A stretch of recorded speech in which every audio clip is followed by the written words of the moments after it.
much different video for the Air Jordan 2 Retro, which came out, and you can see over my shoulder, one of my favorite sneakers of all time is the Air Jordan 2, and it just dropped again from Nike. I'm sure 1,000 other people have done videos, and as far as what I like to do is I like to go through a bunch of different cues to check for authenticity.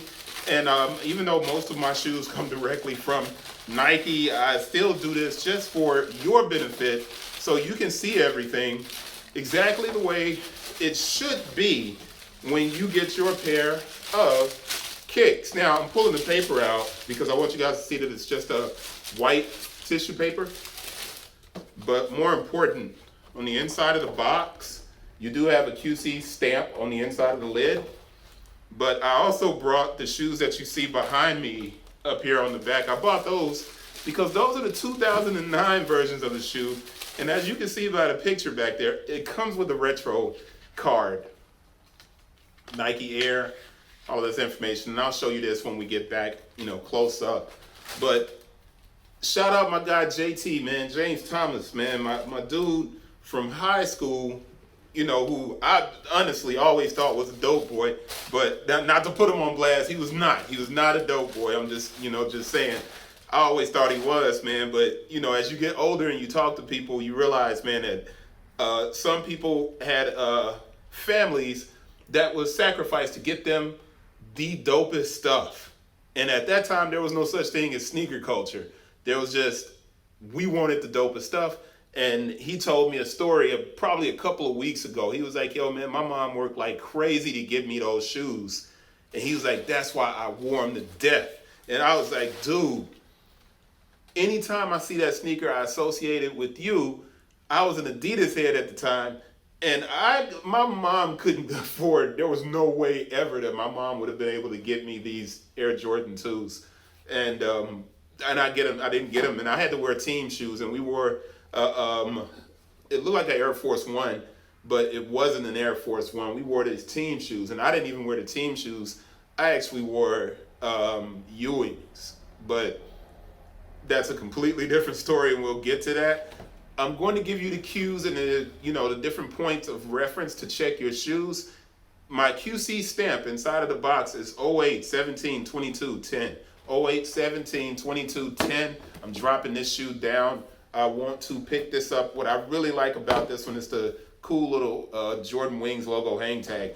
The one thing that's super nice about this shoe is it was built to be luxury, made in Italy. The OG, the original, was basically Italy. It was not made in, and I'm going to the tag here so you guys can get this information. The medial side, the tag is on the medial side. You got your basically kind of TPU eyelets here. I hooped in this shoe and I beat it to death. So when you see the 2009, which you can look at the boxes, you can see the difference. This is the 2009 box, right? You see this joint. But, these cost $200. These cost $135. $135. What a difference 12 years makes.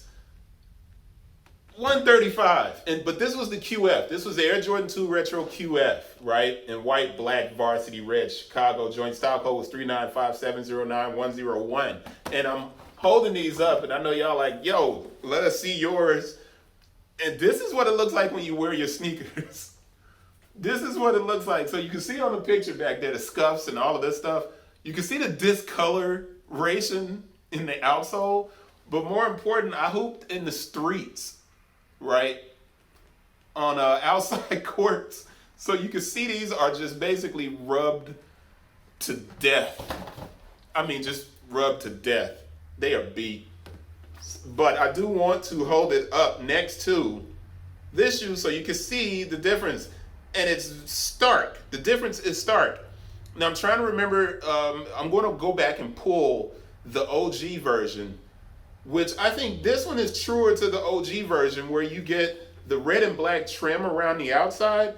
There are stark differences in the 2009 versus what you see in this 2022 version of the shoe. Stark differences. And I know I got way off track there, but I'm going to come back to it. I'm going to sit these over here to the side so I can reach out and grab them. And when I do the close-up, you can see them and be like, oh, yeah, those are a lot different.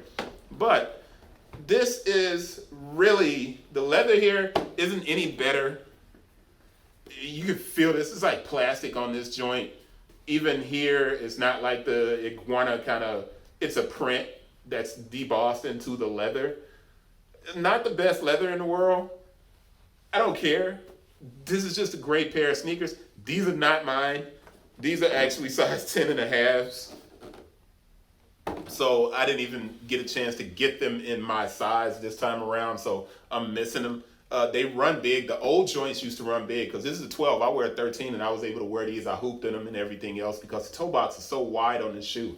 Now, maybe a lot of the reason why this shoe, surprisingly enough, twos drop consistently all the time. And the last twos were the Arctic Orange, the Don C pack. The twos came out. They actually went to the Nike clearance store. I want to see.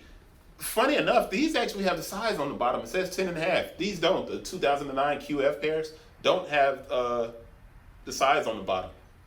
I'm gonna do a good look at that. But let me go back to the inside real quick. 08, 17, 22, 10. 08, 17, 22, 10. Medial side is where you find the tag. And the tag reads, small code VW1, that's made in Vietnam.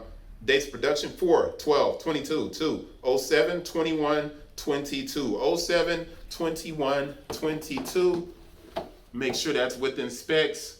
08, 17, 07. Yeah, good to go. So we're within those for that 4-week window for the shoes. As you see, this does have the Air Jordan hang tag. It's just cardboard though, so I don't know if you're going to leave that on there for the flex or not. I would not leave it on there. Obviously, because it's a rope that ties it, it's not like a chain, so you can't use it as a keychain. But the shoe still has the elastic, and I'm making sure I open that wide so you can see it. Still has the elastic that creates the lockdown fit. Jordan did not wear these shoes. He got injured his second year. So the Air Jordan 2 is one of those shoes that kind of holds, maybe that's why it doesn't do as well as in most instances, but I'm dead wrong this time around. I was going where I said that the clearance store had the Don C's. Air Jordan 2s typically don't sell out. They had the candy pack, which was a yellow one, red one. Those things all hit the clearance stores. They didn't sell very well, but here, the leather is better on this version. And it's shaped correctly. The toe box is completely different. The shape of the toe box is different. This one is more round and wide, which is why I could fit a 12 versus fitting, this one is actually more narrow. It's more narrow. And the leather is better. Here, you almost get a squeaky feel to this leather, and this is 2009, and you would think that the leather was better, but it's not. It's just kind of a coated, kind of PU leather.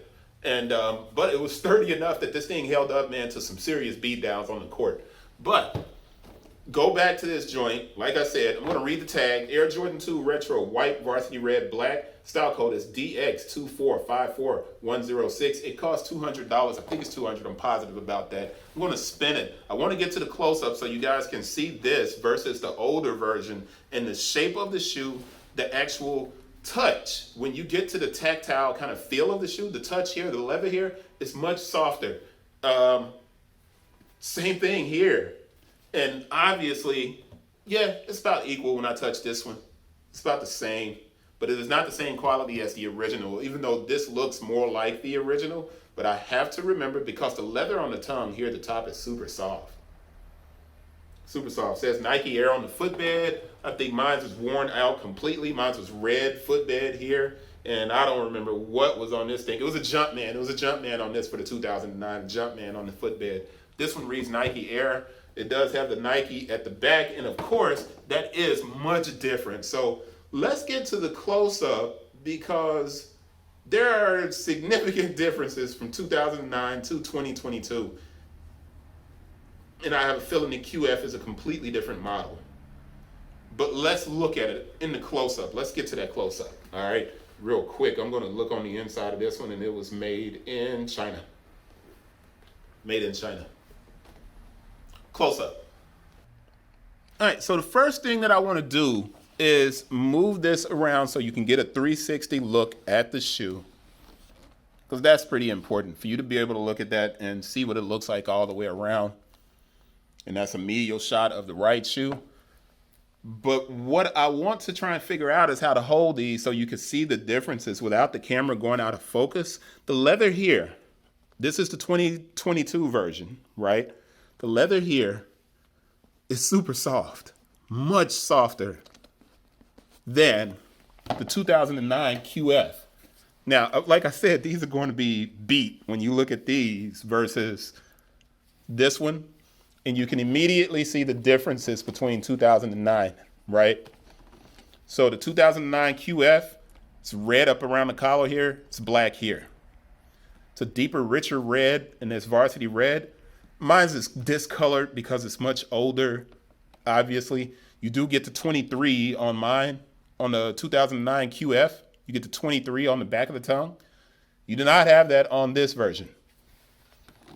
Now I'm going to move this back here because I want you guys to see when I touch this thing, there's no flex. This is damn near like a Jordan 1 mid, the leather here.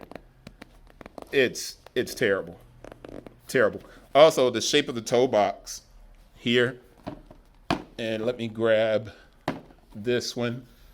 Hold it the correct way here so you can see the shape of the toe box. And you can see distinctly the difference in the way the toe box looks next to the 2009.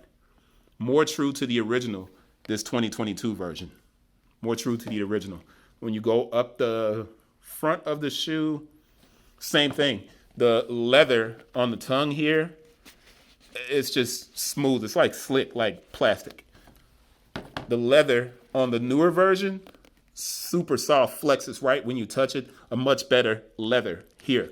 I can see why people jumped on the train this time versus how people look at the Jordan 2 traditionally. And like I said before, you could find Jordan 2s literally in clearance stores not as soon as they came out, but after a certain amount of time, they would just, show up at the clearance stores because the sales were not that great. And you see clearly I've been hooping in this thing like crazy. It's rocks all in the bottom. It's discolored. It's yellow. I still want this shoe. Really irritated. And as many shoes that I come across, the fact that I did not get a chance to get this shoe. Oh, check this out. The tongue, the cut of the tongue, right? And I need to make sure you can see that. So I'm going to get it with the other hand. The logo, there's no black space here. The tongue is much different on the 2009 QF. And like I said, the trim that's around here is not on this model.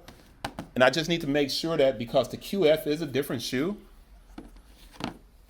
Let me turn this back. You see the tongue here on the QF, the 2009, it's black around the outside. Completely different thing, but that's just rubber, right, on here. But it's got this black kind of section and it's stitched in and it comes to a 90-degree angle. So you see like that 90-degree angle here and here. Completely different. But once again, that's the 2009 QF. That's my old pair. Just wanted to show you guys that. And I'm going to wrap this video up because I know it's long, but I love this shoe, man. They did a fantastic job with this model. And as soon as you touch the toe box, let me move this up. Look at that wrinkle. Much softer leather. Everybody that got these, they were right to do so. It's a fantastic reproduction. It's a great, great model. Nike did a good job with this Air Jordan 2. The quality on the 2s have been just fantastic this year. It's fantastic. I'm going to wrap this up, and I'll see you guys on the next one. That's it. I know I want to leave you with the label here, and doesn't have the SRP on it. And then I want to bring this joint over here real quick, if I could get it in the picture, because the best way to end this is going to be to show you the tag on this shoe, right? I'm going to move this back so I can get it in, back it up. and show you what it used to be, man. 2009, $135. Wow. 135 bucks. Times have changed. Times have changed. Jordan Brand's getting that dollar now. It's wow. But at least they still did have QC stamps on these back in the day too, and I'm still talking. Yeah, look at that. 1001. Where is this thing at? 18. Nah. It's hard to even see the dates on this joint, but they did have QC stamps back in the day. I always like to check that when I look at these old shoes and do these comparisons. But here you go. See you guys on the next one. Peace.